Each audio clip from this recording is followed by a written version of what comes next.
Mak TV.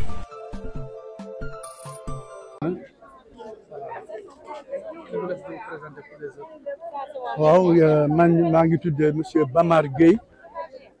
doon wax ci société civile bi waaye dama bokk ci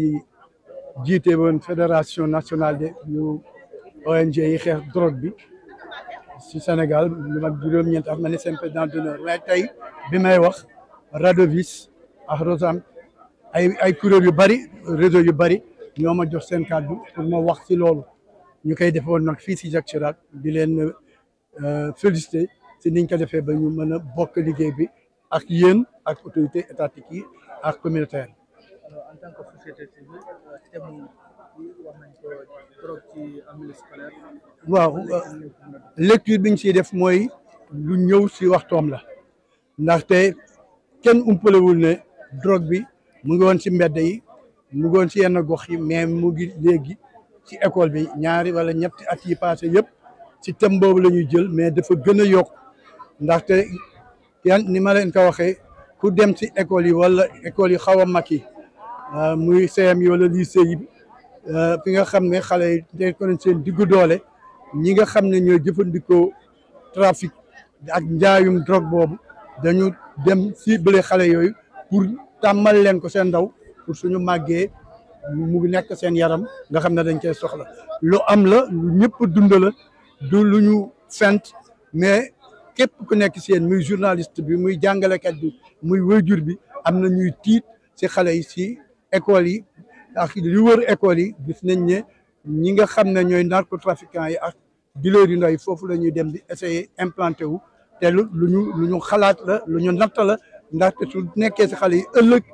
dañ koy tàmm wala duñ ci wax dara te nag ñooñu ñu ciblé mooy xale yi te xale yi mooy l'avenir de la nation l'avenir de la nation mooy économie wu dëkk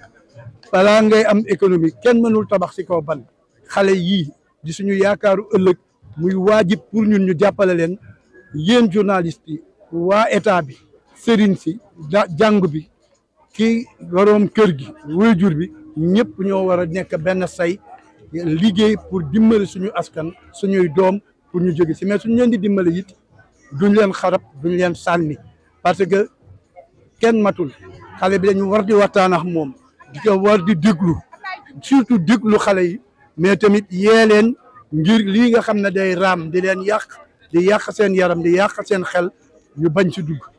kooku nag ñëpp la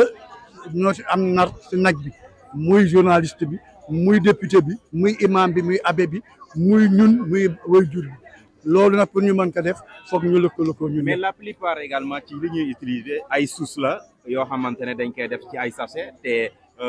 la plupart fii lañ koy defaree wala sax dañ koy jéggaane te état bi tamit aussi ndax manqué wul vigilance donc. am na vigilance waaye war na koy yokk ñu ngi jéem mais des na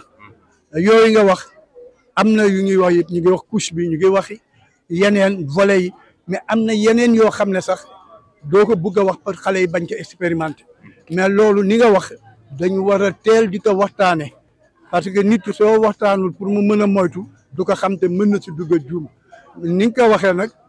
loolu am na yu ñu jéegaani mais am na yoo xam ne fii lañ koy defaree muy ay produits locaux yoo xam ne dañ koy jël pour xale yi di tàggale ko seen sago kooku nag taxawaay la laaj du état l'état seul ne peut pas tout faire waajur bi it du moom rek mais ñëpp ñoo war a joxante loxo pour ñu def ko ci dëgg li ñu wax it ñu mën a moytu naan nañ ko oyofal narcotrafiquants yi ñi ko fiy dugal dañ leen war a daan ñu diis ñi koy jëfandikoo ñu gunge leen ñi ci war a faj ñu faj leen ñu lii ngeen def tey ñu koy def ci quartier yi yee nit ñi pour ñu bañ a utiliser drogue bi ndax suñ ko utiliser ni ma ko waxee kenn mënul tabax ci kaw ban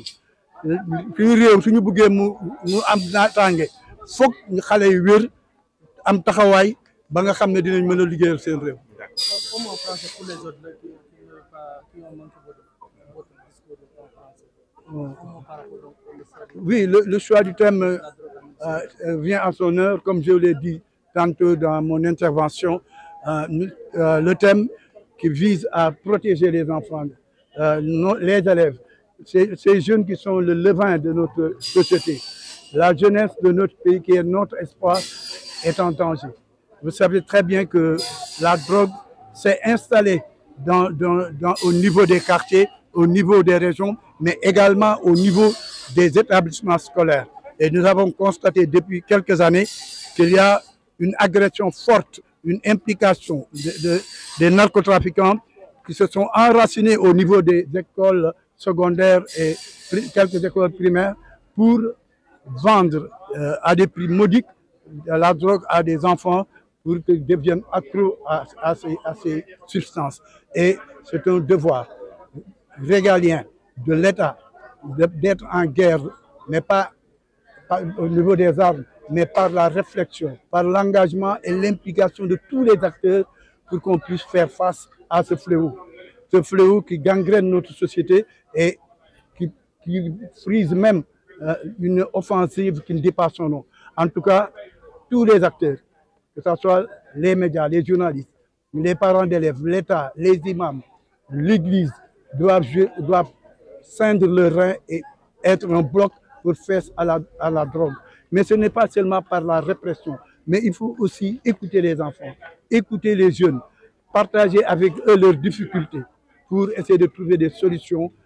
pour qu'ils se départissent de ce fléau social qu'est la drogue. Je disais tantôt que donc, la plupart également de ces drogues, c'est des sources utilisées dans de petits sachets et que la plupart également, donc, on les ramène donc, de l'extérieur, mais aussi il y a certaines qu'on fabrique ici. Alors, qu'en est-il de la vigilance également de part et d'autre? Je vous dirais que je vais vous répondre comme disait le docteur Omaïs. La drogue, pour imaginer cela, celui qui prend le chambre prend les marches d'un escalier un à un.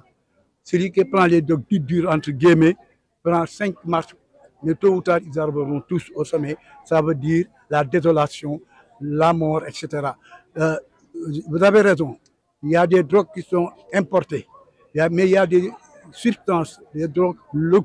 locales qui sont ici, qu'on utilise, qu'on transforme et, comme vous l'avez dit, on les vend en sachet, on les vend en bouteille et c'est pour que les enfants aient une accessibilité à ce type de drogue. Et là, je dis que ce n'est pas seulement la répression, mais c'est la prévention. Il y a beaucoup de choses qui se font au niveau je ne dis pas répression, moi je dirais de la sécurité, mais il faut qu'on arme, qu'on développe, qu'on enrichisse la prévention. Parce qu'avec une bonne prévention, on n'aura pas besoin d'un médecin pour soigner le jeune toxicomane. Si on a une bonne prévention, on n'aura pas besoin de la répression pour arrêter des narcotrafics. Merci.